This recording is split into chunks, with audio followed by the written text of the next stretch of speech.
commercialization, a letter will be sent out whether the researcher would like to have the IP dropped, lapse.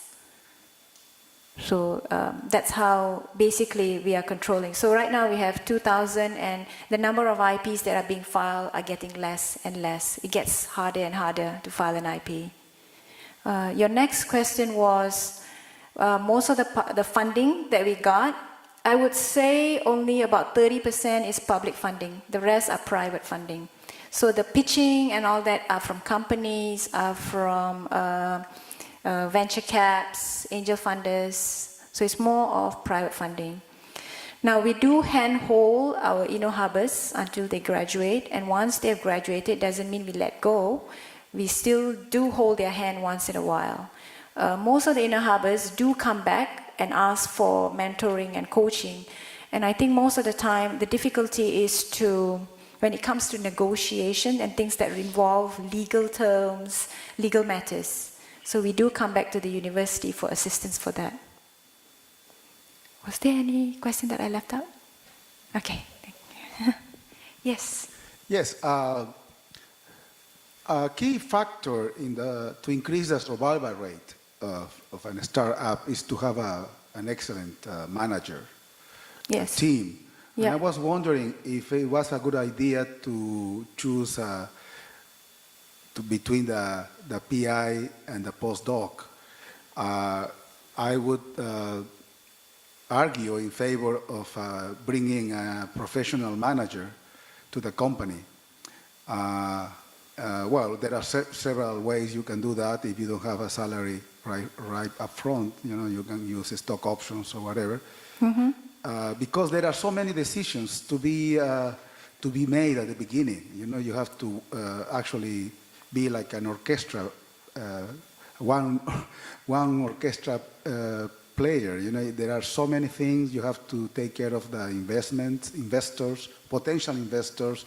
You have to build your business, look for alliances and collaborators. I mean, there are so many. Also to recruit the right people into the company. You know, mm-hmm. So I don't know. I would encourage the PI and a postdoc to go and stay in the scientific team rather than go into the managerial. Because okay. a postdoc will need so many battles and so many wounds, war wounds, you know, and the learning process will be very slow. He might need to get an MBA, and he will need to have failed in 3 or 4 companies before he could really become a functional CEO. Okay, that's one thing. And then the other point is that, you know, there are companies that follow the model of non-research development only. And I was wondering if before you drop patents, you consider those companies for options for sale. I didn't get your second question. What was it that we were supposed to? No, there are companies, you know, in the world, out there, that are non-research development only. Okay. So these companies just go and start go hunting for new patents or interesting patents. And I was wondering if you have considered that market before you decided to drop patents because there's no future in the startup. Yeah, okay. Thank you. The first question is, maybe I didn't explain well. Yes, the initial fit is between usually the professor as well as the postgraduate student. It's usually not the postdoc. It's the postgraduate student who actually did the work. Now, it doesn't mean that in that particular company, it has to be only these two.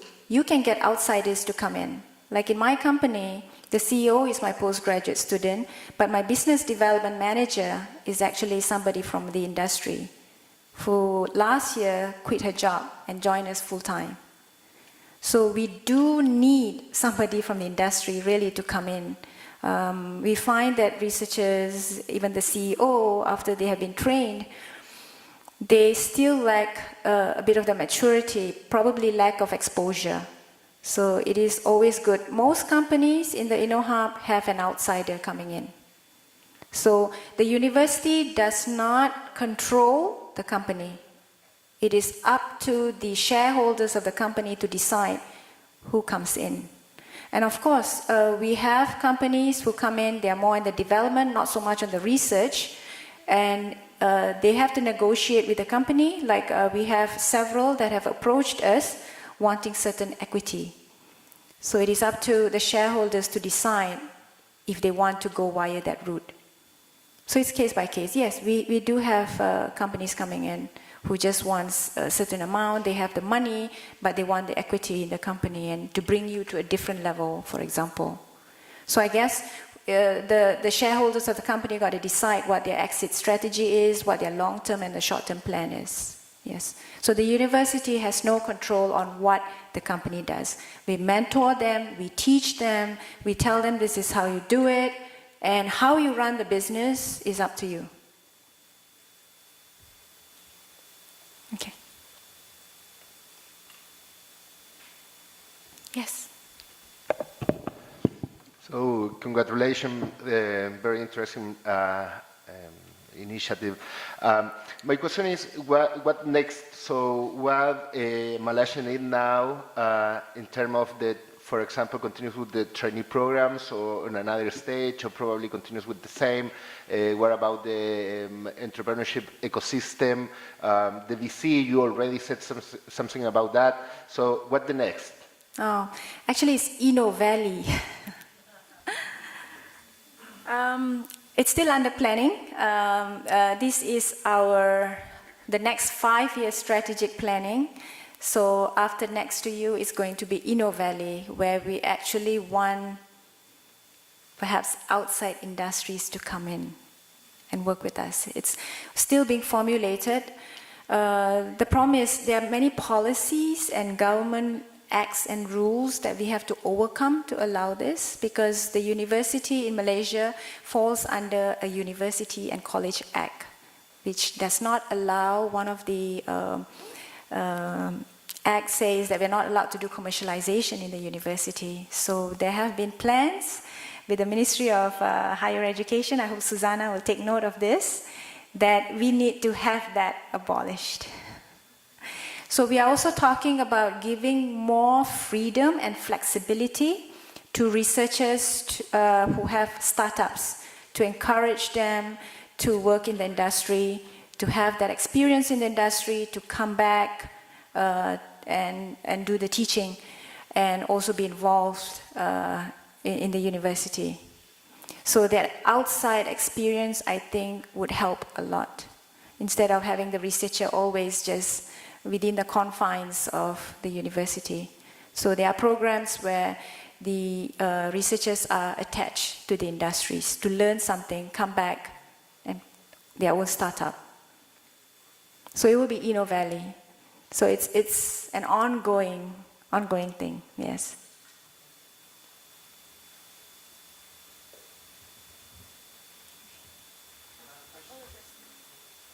Yes, Julius. Thank you for your presentation.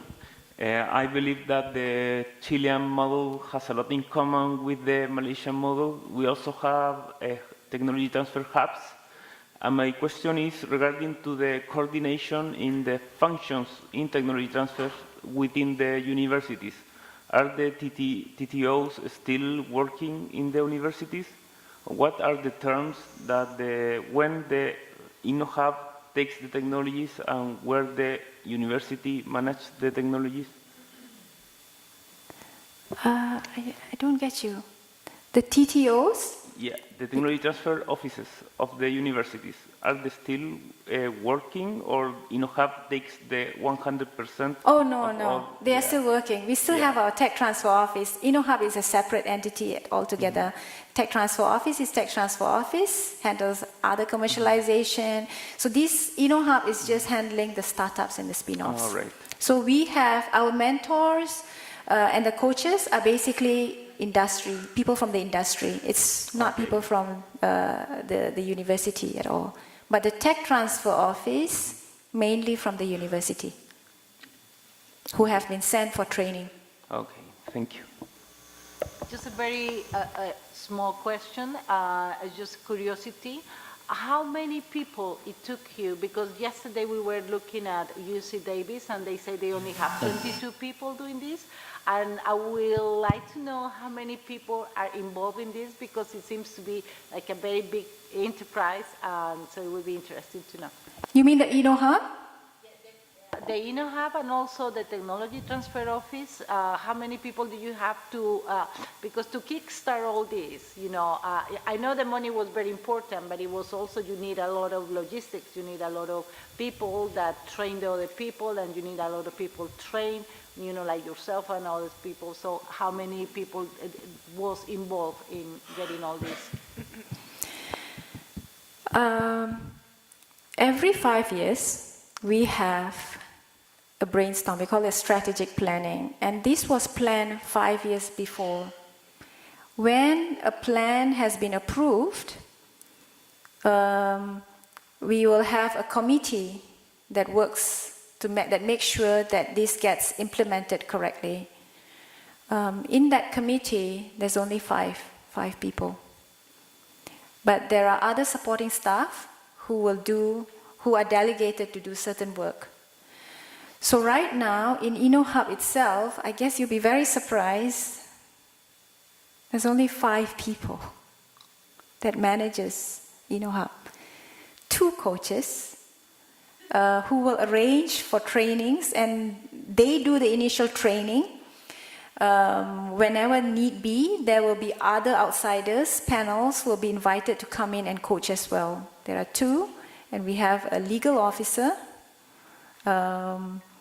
to advise, and we have somebody from the IP unit that comes in and sits